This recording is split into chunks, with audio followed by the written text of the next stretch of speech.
Saludo y bendigo a la iglesia en el nombre del Señor.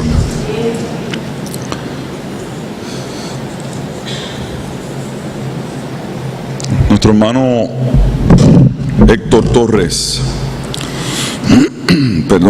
leyó varios fragmentos del capítulo 2 del libro de los Hechos,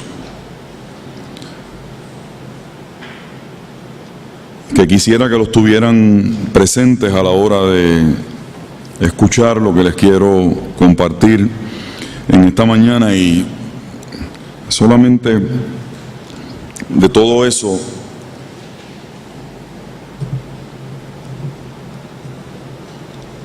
quiero hacer alusión a un pedazo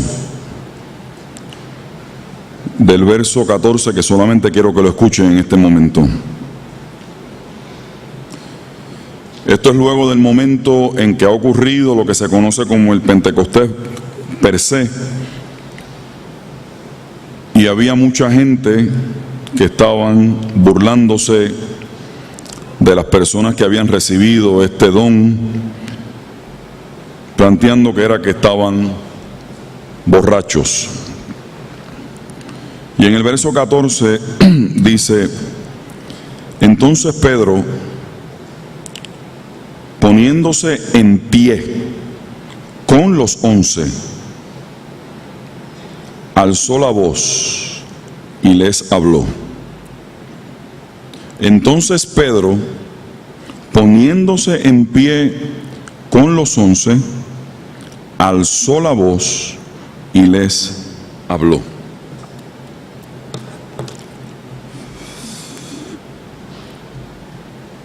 Dios del Espíritu que da vida,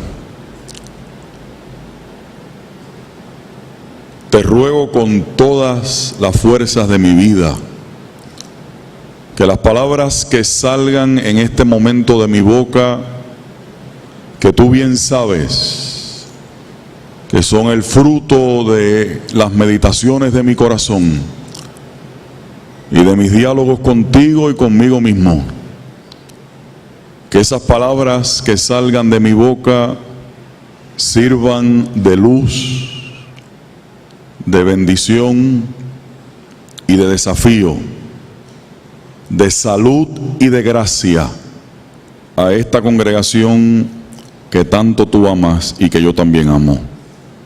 En el nombre de Jesús. Amén. Amén.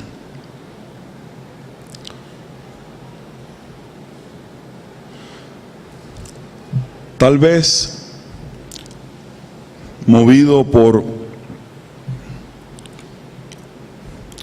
la experiencia que he tenido luego de predicar en este último mes y medio sobre conceptos que se supone que sean conceptos básicos, conceptos que están bastante presentes en nuestra vida y en nuestro mapa de vida, y del diálogo con algunos de ustedes, en esa misma línea de educar y de formar bien, es que quiero hablar con la iglesia en esta mañana, particularmente en la parte final de esta reflexión de hoy. Hoy me he querido salir del texto como tal del Pentecostés y hablarles a ustedes un poco de lo que ocurrió después. Ustedes saben que luego del evento per se del Pentecostés se comienza a narrar inmediatamente lo que se conoce como el primer discurso, el primer gran sermón de Pedro.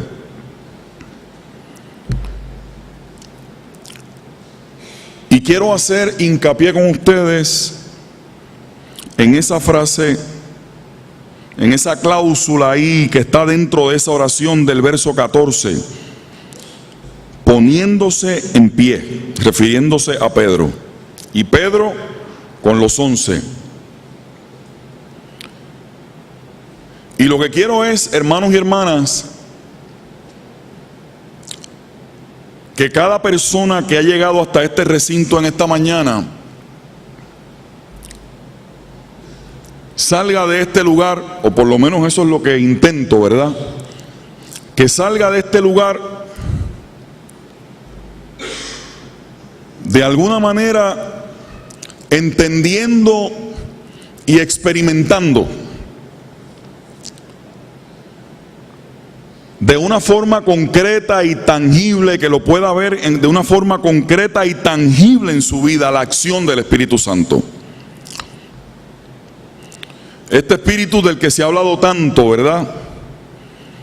Y se dicen muchas cosas muy ciertas y se dicen muchas cosas que uno honestamente no las entiende, ¿verdad?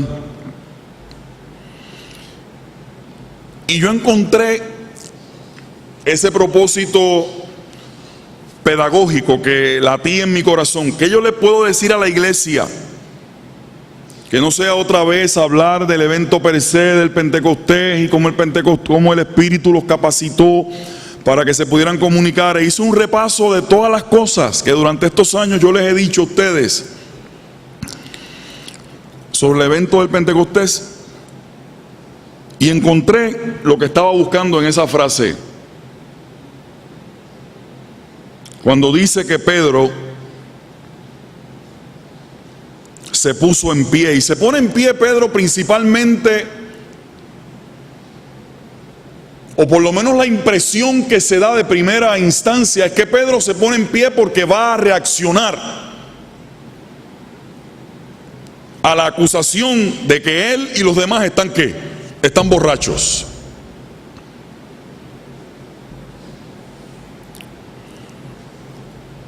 Y Pedro un poco, ¿verdad? Aunque no lo podemos apreciar así por la traducción, pero Pedro utiliza un elemento de ironía o de sarcasmo y le dice: pero ¿cómo van a estar borrachos si son las 9 de la mañana? A lo mejor Pedro, si visita Puerto Rico, yo lo pasearía por algunos lugares en los que a las 9 de la mañana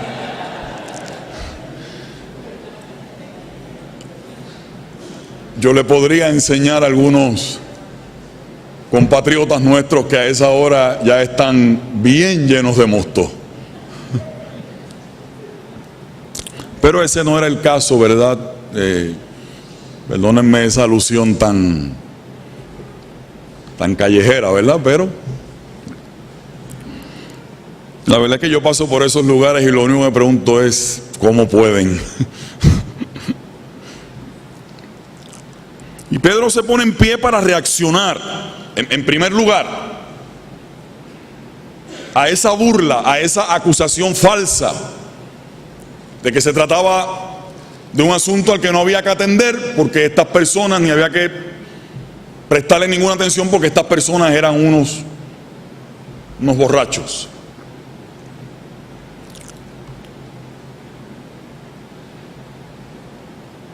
Y Pedro se pone en pie. Y esa expresión de que se pone en pie me puse a buscarla en diferentes lugares de la Biblia. En momentos cruciales de la vida de otras personas de la historia bíblica.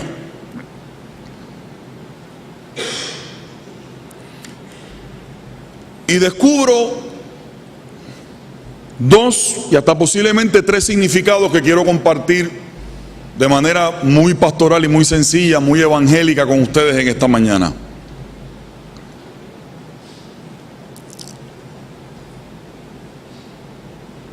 ¿Acaso este que se puso en pie delante de aquella multitud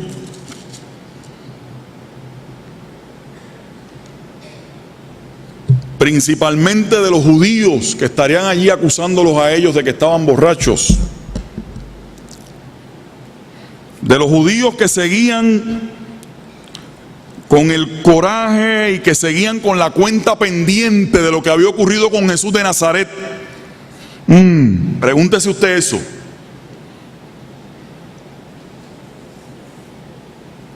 De los que luego del evento llamado Jesús de Nazaret ahora estaban velando a los discípulos a ver qué iban a hacer los seguidores de Jesús.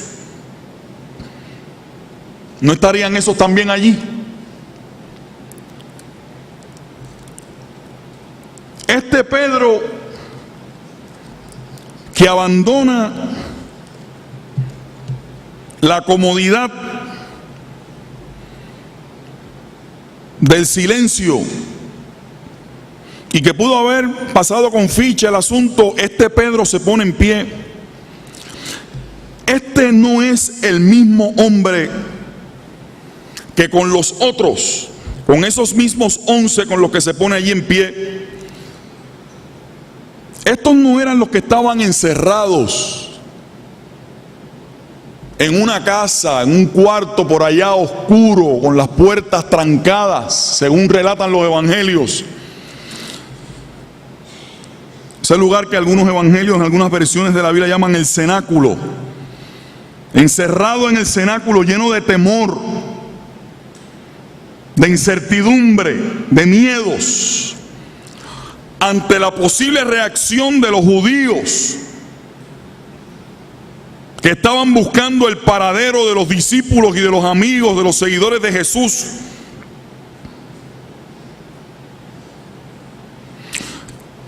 Pedro no es el mismo que había negado a Jesús cuando la gente que estaban allí en las inmediaciones del lugar donde ya le estaban comenzando el juicio a Jesús, escucharon el acento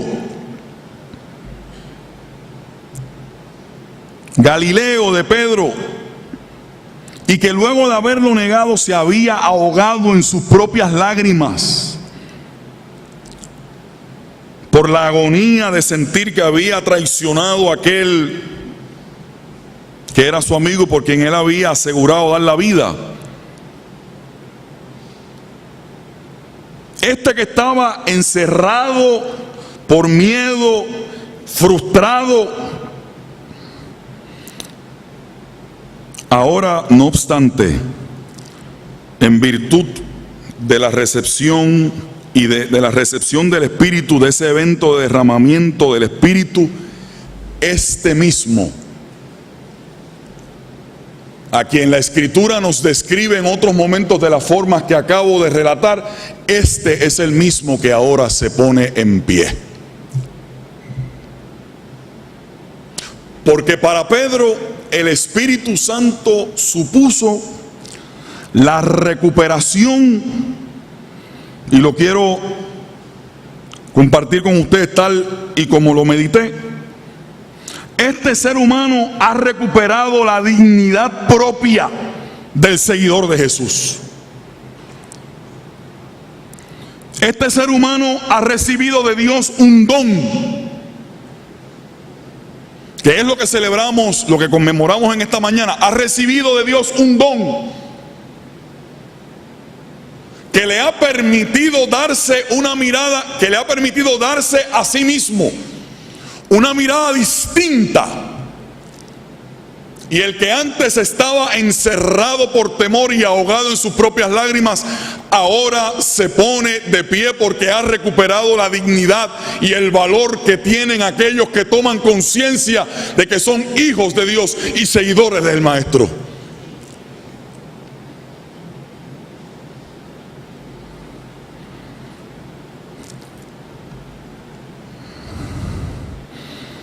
La conciencia en el creyente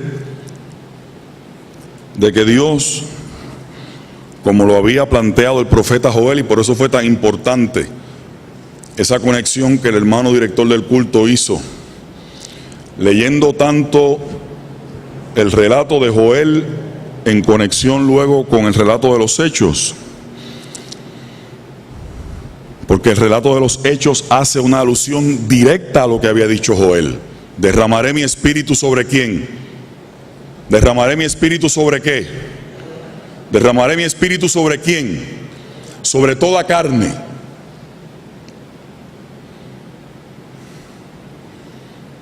Y tan es así que lo quiere enfatizar y lo quiere acentuar con el señalamiento intergeneracional de que todo el mundo va a participar de eso. Por eso es que habla de los jóvenes y habla de los ancianos y habla de los niños, como aquellos que soñarán sueños y verán visiones. Es decir, que nadie queda fuera del proyecto de Dios. Nadie queda fuera del proyecto de Dios. Y por eso cuando Pedro se pone en pie, hay que revisar esa biografía de Pedro, esa biografía emocional, esa biografía espiritual de Pedro, para poderle dar valor a este momento. Porque en este momento Pedro se puso en pie delante de aquellos mismos de los que estaba huyendo.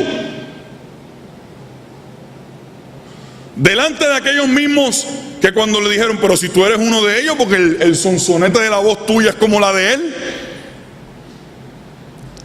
dijo que no. Este es el mismo que se pone en pie. Mire, mi hermano y mi hermana, es para que usted entienda que cada vez que en la vida usted, frente a una situación determinada, en la que a lo mejor antes hubiera reaccionado con pavor o con temblor o con miedo o pusilánimemente, y usted ve que usted se pone en pie, usted celebre que esa es la acción del Espíritu Santo en la vida suya. Cada vez que un ser humano se pone en pie para afirmar su dignidad, hay una acción del Espíritu en la vida de esa persona. Y Pedro aquí se puso en pie. Me encanta tanto ese tema que lo voy a terminar para no quedarme ahí, porque tengo dos cosas más que decirles. Ustedes saben que cuando digo dos son tres.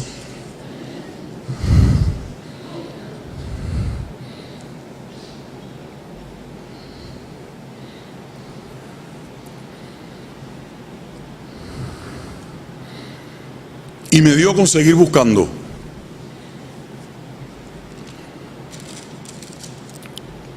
Porque para entender las riquezas de la Escritura hay que buscar. ¿Me oyó, hermano? Porque para disfrutar mejor las riquezas de la Escritura hay que buscar.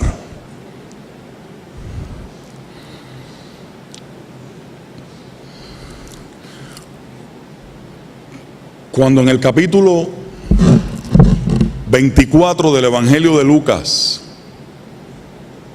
se dice que los discípulos estaban precisamente en ese lugar donde estaban todos reunidos, allí, escondidos,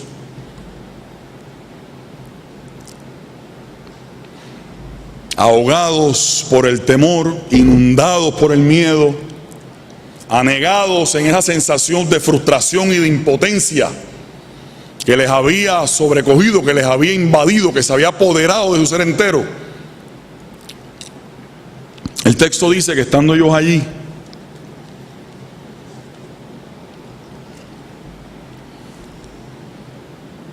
¿quién se apareció? Se apareció el resucitado. Y la misma palabra que se usa para designar la acción, la misma palabra en el original, ¿verdad? En el griego, la misma palabra que se usa para designar, escúcheme bien, para que después usted no le diga a nadie por allá, eso a mí no me lo habían enseñado. No. La misma palabra, el mismo término que se utiliza en el idioma original en el que está escrito el Nuevo Testamento, que es el griego común, el griego koiné. La misma palabra que se usa para designar la acción de Jesús, ponerse en medio de ellos, es la misma palabra que se utiliza para decir que Pedro se puso en pie.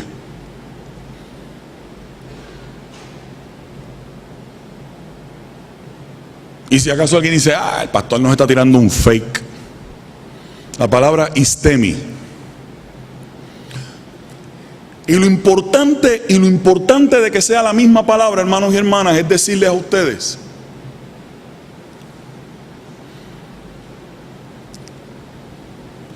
algo que a mí cuando descubro eso me pareció importante para mí mismo. Por eso se lo estoy compartiendo a ustedes, porque primero la palabra, como les he dicho yo 1500 veces a ustedes, primero la palabra tiene que cruzar a uno. Primero la palabra tiene que atravesar a uno. Y aquí tengo un par de predicadores que saben que la palabra, para uno poderla comunicar con honestidad, porque la palabra primero tiene que atravesar a uno. Si usted en algún momento ve que este pastor no se deja atravesar primero él por la palabra, llámelo a capítulo en la oficina pastoral.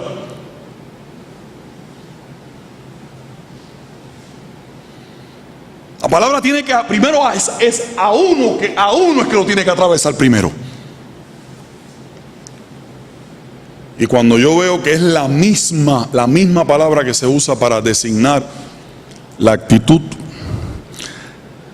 de Jesús en Lucas 24, específicamente, si la memoria no me traiciona, en el verso 36, que lo apunté por aquí para que no se me olvidara. El escritor bíblico nos está diciendo con eso una segunda, nos está resaltando, perdón, con eso una segunda significación o un segundo significado. Y es que el mismo que estaba en un momento dado allí en Huañangao, arremillado, como decía papi en casa, escocotao, ¿ah? O como dirían por ahí ahora, que estaba quitado. ¿Qué dicen ahora, Héctor? Usted que se mueve, ¿verdad?, por las redes sociales y conoce así esos asuntos generacionales, ¿verdad, maestro? Vamos. El mismo que estaba quitado, el mismo que estaba remillado. Es que me encantaban esas palabras de papi, es Huañangao. Cantaba como si lo estuviera oyendo, ¿verdad, Marisa? Es Huañangao. ¿Ah? Soriao, es verdad también. El apóstol adopta la actitud y la postura del mismo Jesús resucitado.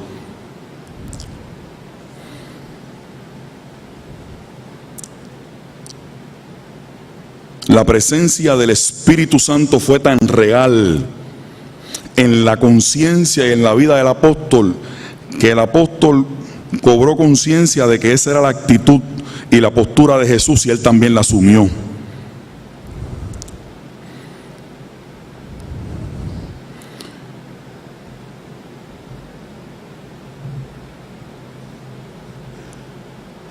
Y yo, dialogando conmigo mismo, escribo: quiera Dios que cada vez que la vida lo exija, yo adopte la postura y la actitud del Jesús resucitado. Quiera Dios que cada vez que la vida lo exija, yo adopte la actitud del Jesús resucitado y aprenda a ponerme en pie, como lo hizo Dios con el profeta cuando lo llamó. ¿Qué profeta, pastor? No, búsquelo. Busque a ver a qué profeta. La primera orden. Ahora eso es fácil porque ahora ¿cómo se llama eso? La cuenta, la trampa esa que tú haces. Porque tú eres en eso. Lo googlea. Qué palabra más horrible.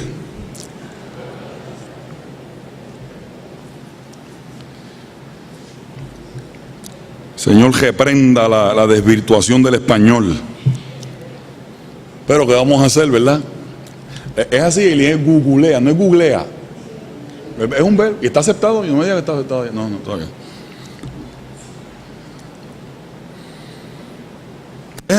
Déjenme hacerles una pequeña historia de por qué esto que yo estoy diciendo tiene que ver con todos ustedes que están aquí sentados.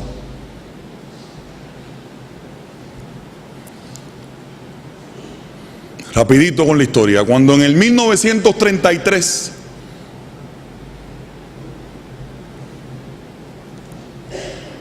la iglesia cristiana y otros sectores también, pero lo más que yo conozco, ¿verdad?, y por lo que un poquito más puedo hablar, es por lo que ocurrió con nosotros, ¿no? La iglesia cristiana, discípulo de Cristo en Puerto Rico, experimentó, vivió y se vio inmersa en un proceso de eso mismo, ¿no? De una toma de conciencia nueva de lo que Dios había hecho en la iglesia en Puerto Rico y de lo que Dios quería que la iglesia fuera, que comúnmente a eso se le llama como el avivamiento del 1933. Y eso tuvo un montón de manifestaciones. una nueva efervescencia, ¿verdad?, de la gente, unas búsquedas muy intensas. Eso se manifestó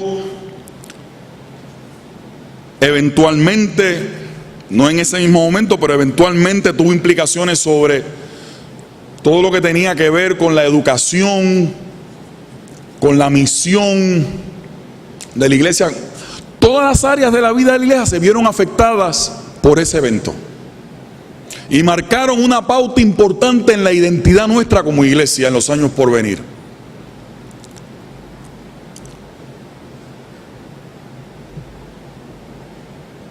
En la himnología, ¿verdad? Cada vez que usted y yo cantamos, por si acaso usted no lo sabe, doquiera haya almas reunidas, doquiera, lo conocen, ¿verdad? Y ya es tiempo de que alabemos a Dios, ¿no? Y seguiremos en las huellas del maestro. Todo eso es una himnología que se comenzó a desprender de los himnos de Rafael Cuna.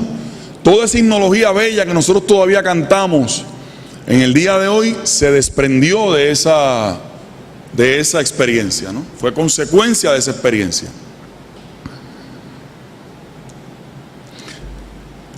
Cuando los misioneros norteamericanos se dieron cuenta que no entendían ni papa lo que estaba pasando, no entendían y no podían manejar lo que estaba pasando, dijeron, bueno, o ustedes dejan ese emborujo, porque fue así, ¿verdad? No lo voy a filtrar mucho, eso está en los libros.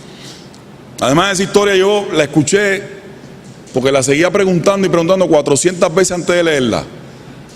El pobre papi lo tenía ya harto en casa. Papi, vuélveme a contar, vuélveme a decir, vuélveme a contar, vuélveme a decir.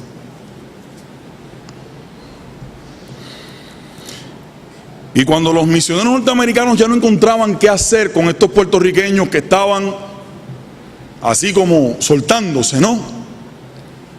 Dijeron, bueno, o dejan ese emborujo o nosotros les cortamos los chavos que vienen de Indianápolis, de los Estados Unidos, de las oficinas centrales. No hay más chavos. No hay construcción de templo, no hay, ¿cómo se llama eso? El sustento para los ministros. No hay para obras nuevas, para proyectos nuevos. Esto se acabó y vamos a cerrar las iglesias. Y le pusieron un candado a la iglesia de la calle Comerío. Todo es así. Pusieron un candado a la iglesia de la calle Comerío porque si la cosa era así, así no jugamos. Nos llevamos la bola y el bate y el guante. Bueno, ustedes saben cómo se comporta la gente, ¿verdad? Cuando confunden el servicio con la cuestión de mandar.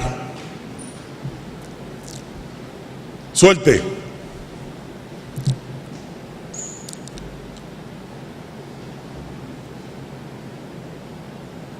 Y fueron por allí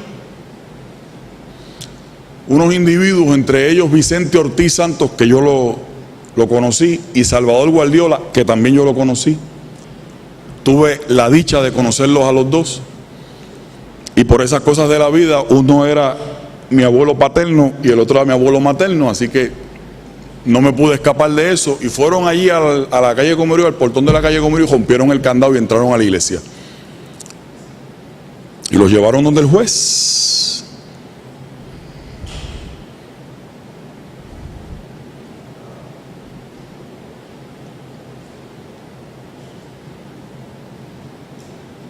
Fue la forma de ellos ponerse en pie. Por eso es que esta iglesia, los que conocemos esta historia sabemos que esta iglesia sabe de eso.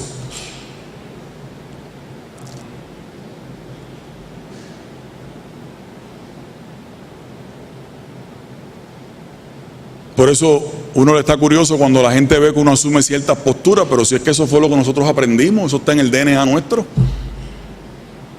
Porque antes de yo leerlo en la Biblia, ahí fue que yo, de ese ejemplo fue que yo aprendí de lo que hicieron esos obreros puertorriqueños. Los menciono a ellos porque son los que conozco, había otra gente más, ¿verdad? Pero de eso fue que yo aprendí, antes que leer en la Biblia, el asunto de que antes que obedecer a los hombres, nos toca obedecer a Dios.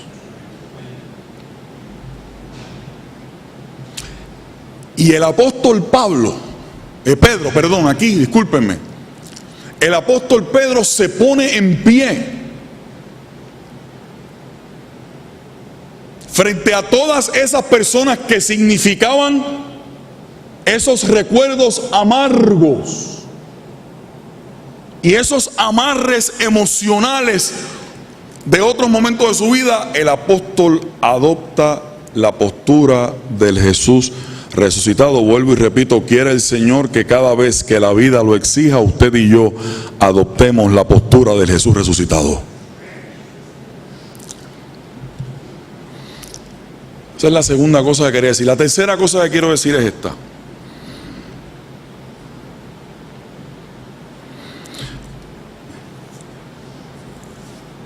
Es curioso que en los evangelios se dibuje a Jesús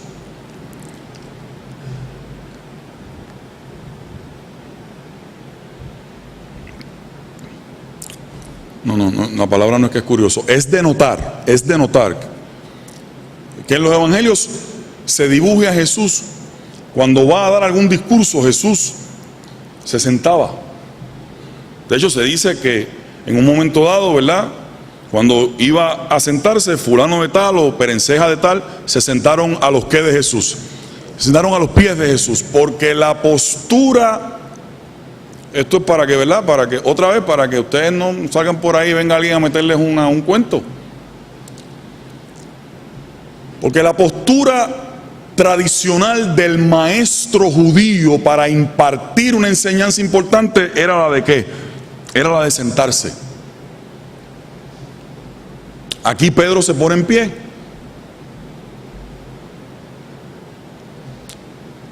Ojo. Por eso es que no es casualidad, no es casualidad que en el capítulo 4 del Evangelio de Lucas, acuérdense que el que escribió el Evangelio de Lucas fue el mismo que escribió el ¿qué? Fue el mismo que escribió el libro de los Hechos. Por eso es que no es casualidad que en el Evangelio de Lucas, en el momento pivote de la definición del ministerio de Jesús, cuando en el día de reposo entra en la sinagoga y él agarra la posición de ser el lector público. ¿Recuerdan? Evangelio de Lucas capítulo 4, Jesús llegó a la sinagoga, agarró el rollo del libro y lo leyó, y eso lo hizo, dice el texto, estando ¿cómo? Estando en pie. ¿Recuerdan? El Espíritu del Señor está ¿qué? El Espíritu del Señor está sobre mí, por cuanto y ahí empieza a dar la lista, el catálogo de su agenda. Y aquí Pedro no se queda sentado, aquí también Pedro se pone en pie.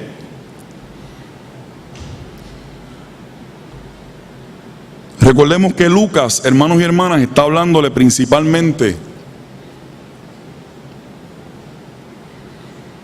a cristianos, a gente, ¿verdad?, que ha abrazado la fe, que vienen no necesariamente del judaísmo, sino que vienen de otros pueblos y vienen de otras culturas y otras religiones. Y en esa brillantez del escritor bíblico y de la acción del apóstol, en este caso el profeta de Dios, el apóstol Pedro, era una forma, hermanos y hermanas, de que así como Lucas le estaba hablando a ese público, ¿verdad?, gentil, a ese público creyente que habían venido al cristianismo, pero que eran creyentes que venían procedentes de otros pueblos, ellos pudiesen asimilar esa figura, ese retrato de ver a Pedro en pie, porque en esas comunidades, cuando una persona iba a dar un discurso público o una enseñanza pública, o se entendía que era un maestro o una figura de autoridad que iba a hablar, lo hacía como, no lo hacía sentado como lo hacía Jesús. Principalmente agarré al apóstol Pablo hablando a los corintios, no. Los griegos lo hacían como, los grandes oradores griegos, los grandes maestros griegos, cuando iban a decir algo de importancia, se ponían como, se ponían en pie. Y el apóstol lo que le está diciendo es: esta persona que va a hablar aquí ahora se está poniendo en pie porque también va a decir algo que es de valor y de importancia, así que presten atención.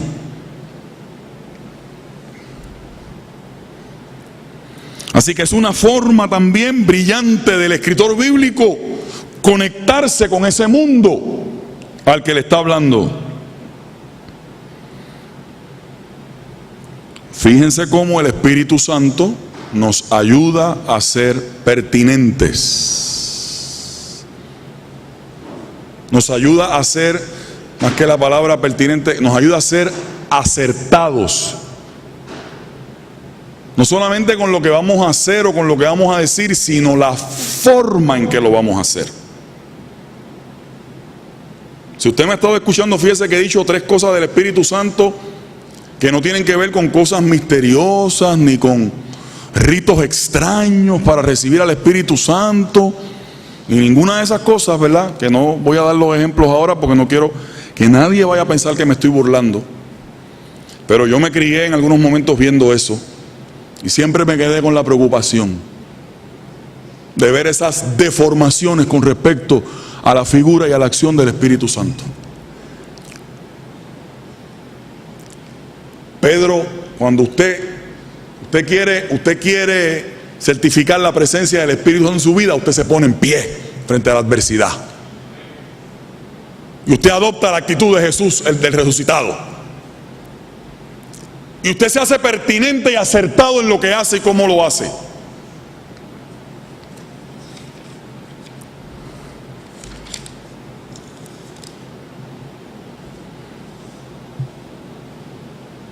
Y finalmente,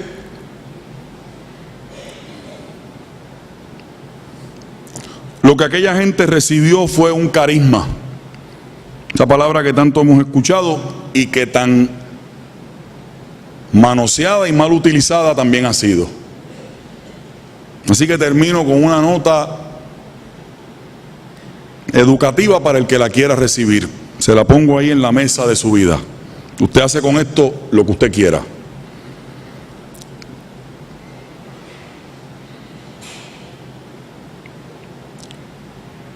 Y me dije en estos días, vamos a corregir el asunto ese del carisma de una buena vez, para el que quiera oír.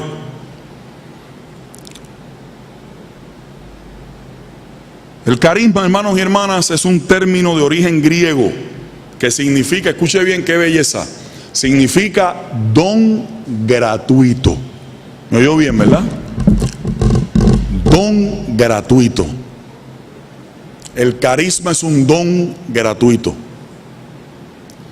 Y yo estoy seguro que a alguien por ahí ahora mismo, de esos que son más fiebrus de la Biblia que yo, le viene a la cabeza, es que la Biblia es bella, ¿verdad? Es más bella cuando la sacamos de la mesa en la que la ponemos para que coja polvo y la empezamos a mirar. Es más bella todavía. Y yo estoy seguro que alguien, porque me acaba de pasar a mí ahora, eso no lo tenía escrito, ahora mismo me acuerdo, a todos los sedientos. Isaías 55, ¿verdad que sí, Cochi? Venid a las ¿qué? Venid a las aguas.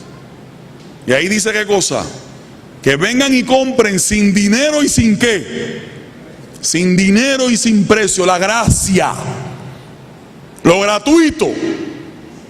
Eso es lo bello de Dios, que es un don gratuito. ¿Me está siguiendo, Carlos Miguel? Es gratuito. ¿Cómo yo no voy a celebrar que es gratuito? Que es un don gratuito que Dios ha querido darme. Bendito sea el nombre del Señor por eso. Es un don gratuito, el carisma es un don gratuito.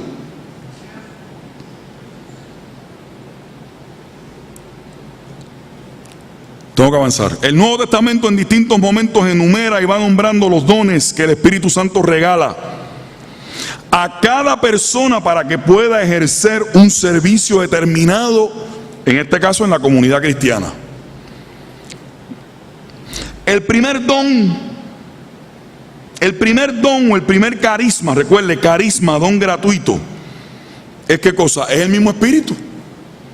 Bíblicamente. Bíblicamente es el mismo Espíritu que se derrama sobre los creyentes. Lo vemos aquí en Hechos 2.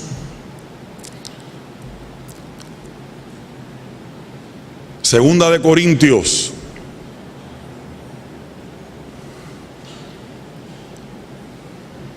Segunda de Corintios 1, verso 21 y 22. Cuando dice que Dios es el mismo que confirma. Y en el verso 22 dice, Él mismo es el que ha derramado sobre nosotros. Ahí es que viene esa palabra rara. Las arras del Espíritu.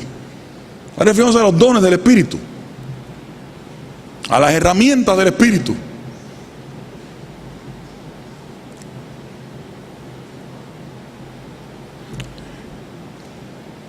Acá en Primera de Juan, en el capítulo 2, se habla de la unción del Espíritu sobre cada creyente. Y dice que su unción es verdad, que no es mentira. Búsquelo. Verso 20, verso 27 del capítulo 2 de Primera de Juan. Y Pablo entonces en las cartas, en su epistolario, ahora cambié de Pedro a Pablo, nos va señalando la diversidad de dones del Espíritu Santo. Vayan conmigo un momento, por favor, los que tengan sus Biblias.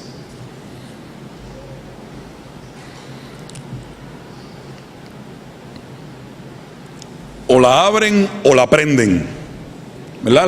La prenden, digo, en el celular, ¿verdad?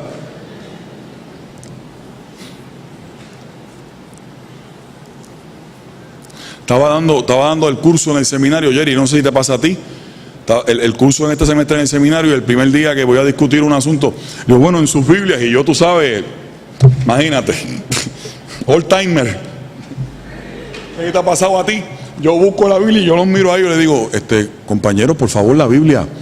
Y todos me hicieron a la vez con el celular, me hicieron o la computadora o el no sé cómo, el iPad, ¿verdad? ¿Qué se llaman?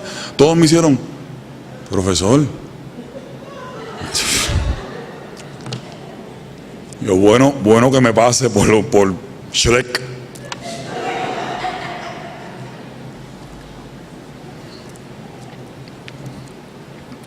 Bueno que me pase, dije, por bocón. Romanos 12, de 6 al 8.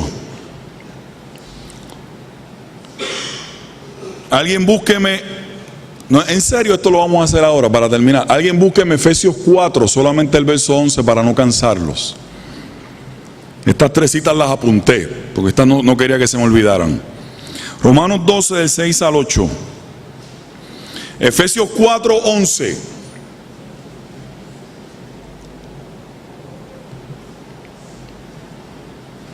Y Primera de Corintios 12, que ese es el más largo, ¿verdad? A partir del verso número 4. ¿Quién se pone de pie como hacían antes en las asambleas en la iglesia primitiva y me lee Romanos 12, del 6 al 8? El micrófono, David. El micrófono, David, para la grabación. ¿Verdad? Pues que todavía el que está aquí en la comunión, en la mesa de la comunión.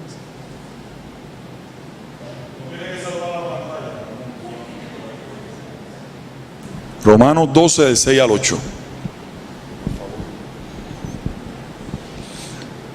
De manera que, teniendo diferentes dones, escuchen, según la gracia que nos es dada, si el de profecía, úsese conforme a la medida de la fe, o si de servicio, en servir, o el que enseña, en la enseñanza, el que exhorta, en la exhortación, el que reparte, con liberalidad, el que preside, con solicitud, el que hace misericordia, con alegría.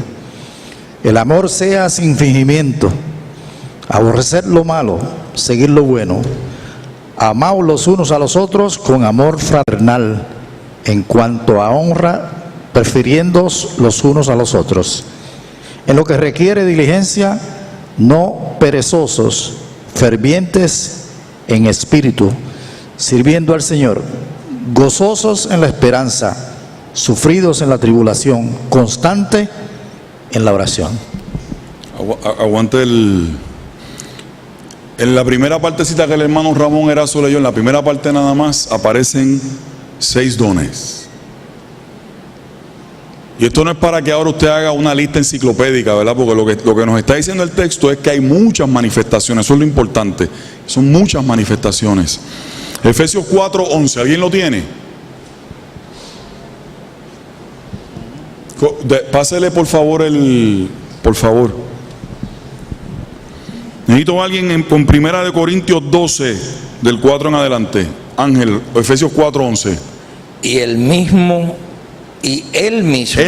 ajá, concedió a unos ser apóstoles y a otros profetas, a otros anunciar el evangelio y a otros ser pastores y maestros. Fíjense que ahí hay unas cosas que se repiten un poco en el que leyó Erazo. Miren toda la diversidad que hay. ¿Quién tiene 1 Corintios 12? No, pero vean, a ver, que estos tipos como se los pasa al hermano, mira, vaya. 12 del 4 en adelante. Del 4 en adelante. Del 4 en adelante, Otto. Ahora bien, hay diversos dones, pero un mismo espíritu. Hay diversas maneras de servir, pero un mismo Señor. Hay diversas funciones, pero es un mismo Dios el que hace todas las cosas en todos. ¿Hasta ahí? ¿O sigo? ¿Sigue por ahí? No, sigue. A cada uno se le da una manifestación especial del Espíritu. ¿A quién? A cada uno. ¿A quién? A cada uno se le da una manifestación especial del Espíritu para el bien de los demás. A unos Dios le da por el Espíritu palabra de sabiduría, a otros por el mismo Espíritu palabra de conocimiento, a otros fe por medio del mismo Espíritu, a otros por ese mismo Espíritu dones para sanar enfermos, a otros poderes milagrosos, a otros profecía, a otros el discernir espíritus, a otros el hablar en diversas lenguas y a otros el interpretar lenguas. Todo esto lo hacen un mismo y único espíritu que reparte a cada uno según Él lo determina. Ya.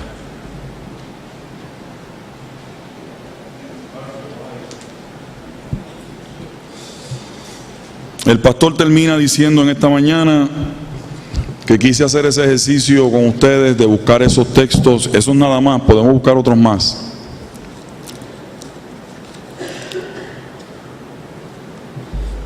Miren, hermanos y hermanas,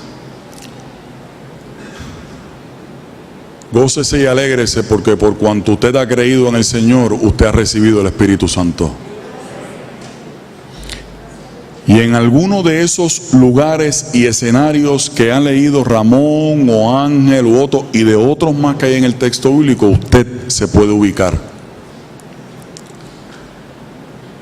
El Espíritu Santo no es una parcela privada de nadie. El Espíritu Santo no es una parcela privada de nadie. Nadie tiene título de propiedad del Espíritu Santo. No permita que nadie le diga ni le insinúe a usted que en él o en ella hay más espíritu que usted porque hace una cosa o hace la otra.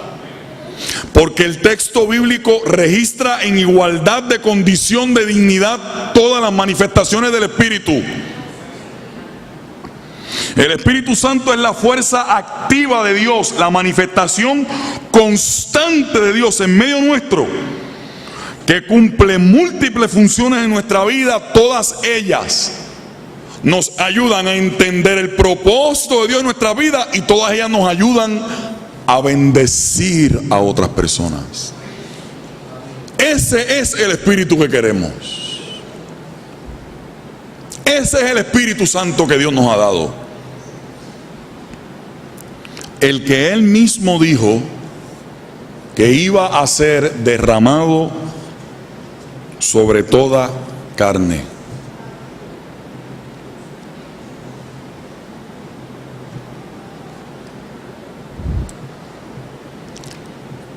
estoy tratando de formar bien nuestras cabezas. Jamás usted diga que X iglesia es más carismática que otra iglesia.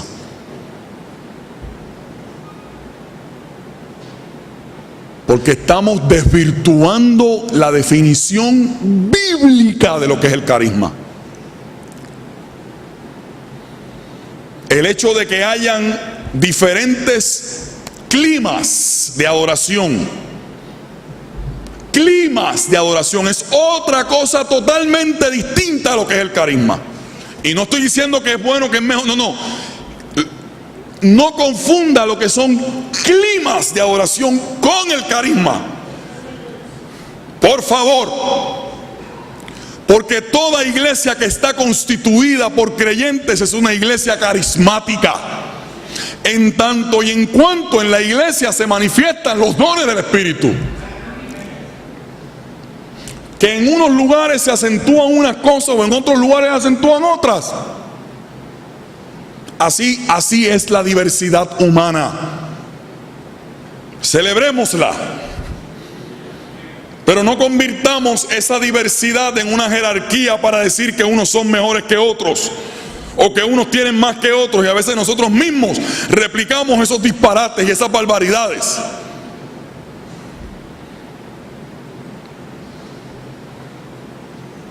Yo le doy gloria a Dios porque las 3 congregaciones que yo he pastoreado son congregaciones que están llenas del carisma del Espíritu.